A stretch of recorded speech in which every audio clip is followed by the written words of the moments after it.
One man was executed in front of a cheering crowd, in a spectacle so disturbing it changed history. Another slowly destroyed his own body, drinking what he believed was a miracle cure. These are two real stories, and both reveal the same truth. Sometimes, the most dangerous things don't look dangerous at all. Today, we're looking at two shocking moments from history, one driven by something dark within a crowd, and the other by something far more personal and far more silent. In 1939, just outside Paris, a crowd gathered in the middle of the night for something they weren't supposed to enjoy, but clearly did. It was shortly after midnight in Versailles, and people began assembling outside an ordinary-looking prison. There was nothing special about the building itself, but everyone there knew exactly what was coming. The mood was strange. Some people were laughing, drinking, and treating the moment almost like a social event. Others stood quietly, tense and uneasy, fully aware they were about to witness something deeply unsettling. No one had come by accident. They were there to watch a man die. Sometime between 1 and 2 a.m., the prison doors opened. A group of officials in dark uniforms stepped outside without saying a word. The crowd immediately fell silent. The men carried wood, tools, and heavy pieces of equipment. Right there, in front of everyone, they began assembling a structure. Piece by piece, it came together with practiced precision. There was no hesitation, no confusion, just smooth, mechanical efficiency, as if they had done this countless times before. By around 3 a.m., it was finished. A guillotine. A large basket was placed beside it. Then, just as quietly as they had arrived, the men went back inside, leaving the structure behind. Now the crowd knew it wouldn't be long. But time dragged on. The longer they waited, the more restless people became. The noise grew louder. Some drank more. Others pushed closer, trying to get a better view. There was one problem. This kind of execution was supposed to happen before sunrise, in darkness, to avoid cameras and public scrutiny. But things were delayed, and by the time the sky began to lighten, journalists had already arrived. Cameras were ready. At that point, many people assumed it wouldn't happen at all. They were wrong. At 4:50 a.m., the prison doors opened again. This time, a man stepped out. He was 31 years old. His hands were tied behind his back. His shirt collar had been pulled down, exposing his neck. His name was Eugene Weidmann, a convicted serial killer. Guards escorted him forward. Behind him, executioners dressed in black moved into position around the guillotine. And then, the crowd erupted. People shouted, laughed, screamed, and jeered. What should have been a solemn moment turned into chaos. The atmosphere felt less like justice and more like entertainment. Weidmann kept his head down. He avoided looking at the crowd, avoided looking at what was waiting for him, but there was no stopping it. He was led to the base of the machine. The executioners grabbed him and forced him onto the wooden platform, positioning his body face down. His head was placed through an opening, right beneath the blade. Below him, a container waited. The crowd reached a fever pitch. Then, a lever was pulled. In an instant, it was over. The blade dropped. His head fell. His body followed. The executioners quickly gathered what remained and carried everything back inside the prison, as if it were just another routine task. But outside, the crowd lost control. People rushed forward, dipping handkerchiefs and pieces of cloth into the blood on the ground, taking souvenirs from the scene.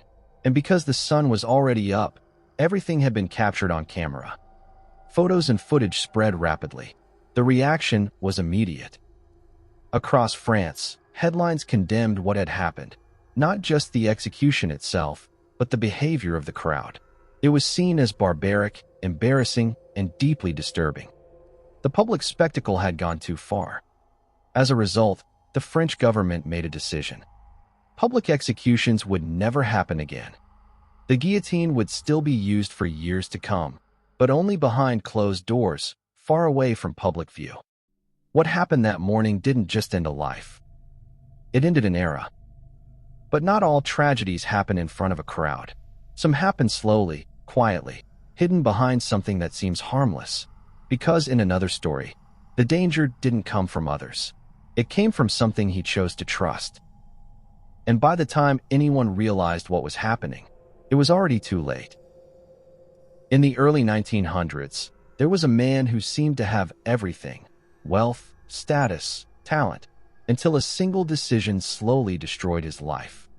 He was born into a powerful and extremely wealthy family in New York City. From a young age, he had access to the best opportunities money could buy. He later attended Yale University, one of the most prestigious schools in the country, where he stood out not just for his background, but also for his charm and good looks. After graduating, he didn't need to work. Financial security was already guaranteed. So instead, he focused on something he truly loved: golf. What started as a passion quickly turned into excellence. He became one of the top amateur golfers in the world and even won a major amateur championship in 1906, a title that often launched players into professional careers. But that future never came. His father handed him control of the family's highly successful metal business, and just like that, his priorities changed. He stepped away from golf and took over as chairman of the company. Almost overnight, his wealth multiplied. He wasn't just rich anymore. He had more money than he could realistically spend. And he tried. He bought luxury properties across the country, invested in horse racing operations in both the US and the UK, and even owned a private box at a professional baseball stadium. His social circle expanded to include some of the most powerful and influential people of the time. For years, his life was nothing short of extraordinary. Then, in 1927, at the age of 47, something small happened, something that didn't seem important at all. After attending a football game at Yale, he boarded a train for the long journey home.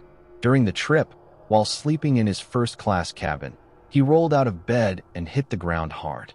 At first, it didn't seem serious, but soon, he began to feel a sharp pain in his arm. When he returned home, he went to see a specialist. There was no obvious structural damage, but the pain was real. That's when he was introduced to a new product, an expensive health tonic that was gaining popularity among the wealthy. It promised to relieve pain, boost energy, and improve overall well-being. He decided to give it a try. Almost immediately, he felt the effects. The pain faded, his energy increased, and he felt better than he had in years. It seemed like a miracle. He began taking it regularly, then more frequently, then far beyond the recommended dose. What started as a small daily amount turned into multiple bottles a day, and this went on for years, until 1931. That's when his body began to fail in a way no one could ignore. His jaw started to deteriorate. The reason was horrifying. The miracle tonic he had been drinking was actually infused with radium, a radioactive substance. At the time, radium was believed to have health benefits. It was added to a variety of consumer products, with little understanding of the long-term consequences. But inside his body, the radiation was silently destroying him. After consuming over 1,000 bottles, the damage had become catastrophic. His bones began to break down. Large portions of his jaw had to be surgically removed. His condition worsened rapidly as his body continued to deteriorate from within. His story quickly made headlines around the world, becoming a chilling warning about the dangers of unregulated miracle cures. By 1932, he was gone. Even in death, the danger remained. He was buried in a lead-lined coffin to contain the radiation still present in his body. Years later, scientists examined his remains and discovered something astonishing. His bones were still radioactive, nearly at the same levels as when he died. That's because radium has a half-life of around 1,600 years, which means his body will remain radioactive for centuries. What once seemed like a harmless health boost turned into one of the most disturbing medical tragedies of its time, a powerful reminder that not every miracle is what it claims to be. Two different stories, two completely different circumstances, but both reveal something uncomfortable about human nature: how easily we can trust the wrong things, or become fascinated by the worst ones. And maybe the most disturbing part is, we haven't changed as much as we think.